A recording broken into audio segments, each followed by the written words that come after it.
Hey everyone, thanks so much for stopping by my channel today. I have a 12 by 12 scrapbooking process for you today for the Scrapbook Nerd online shop and blog.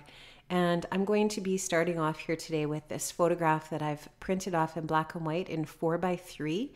And I'm going to be using this cut file that's was designed by Paige Evans, and it was a free cut file on her Facebook page.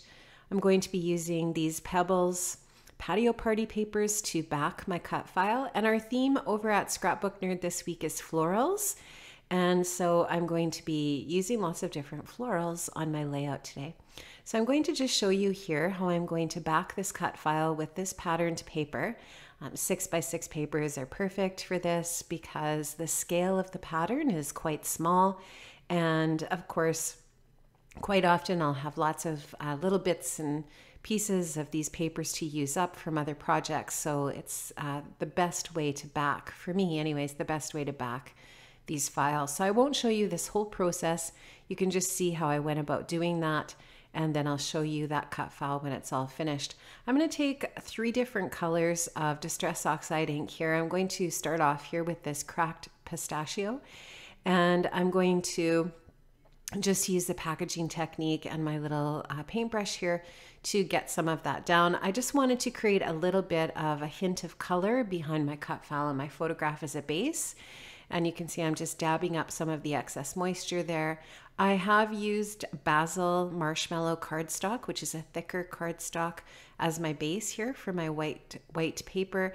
And I did treat this paper with some Vicky Bouton gesso before I got started. I did that off camera just so that it would be all dry when I was ready to go. Now I'm just going to take some Distress Oxide and squeeze lemonade, and I'm going to just put some splatters down over top of my green.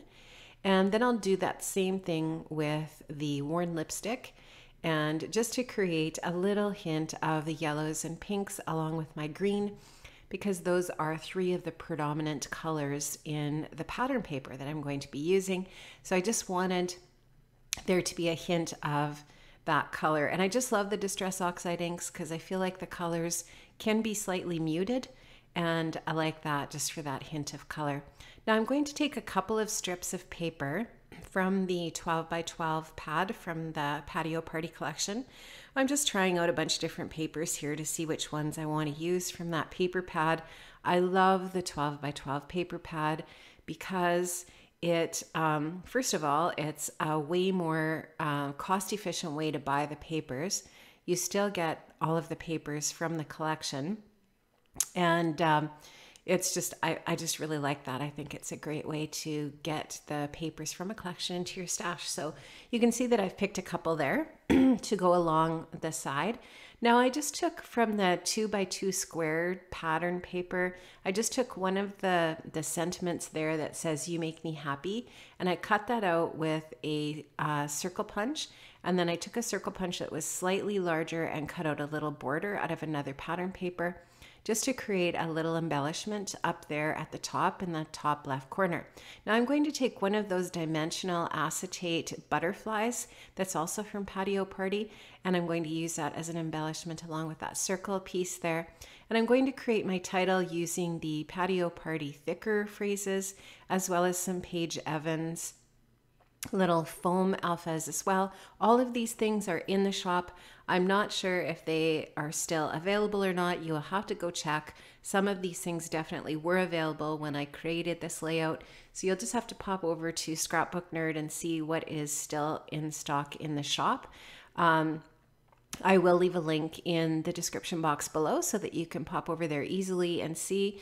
And they have a very well organized shop with tons of products, and yeah, check it out and see what you can find.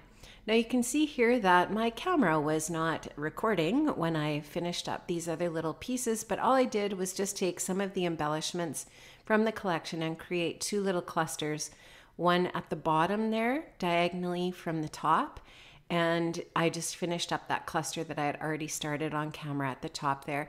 Then I just took this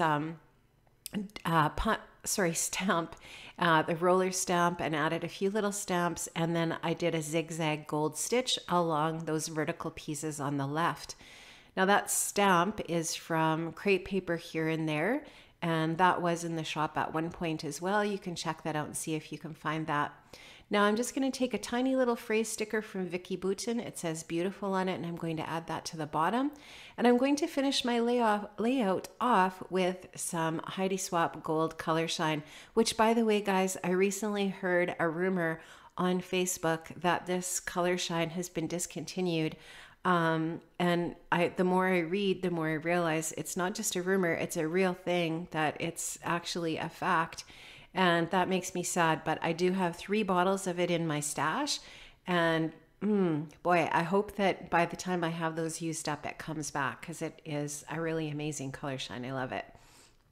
So I'm just going to dab up the excess color shine there, and my layout's going to be finished, guys. So stick around for some still shots and close-ups of the layout at the end.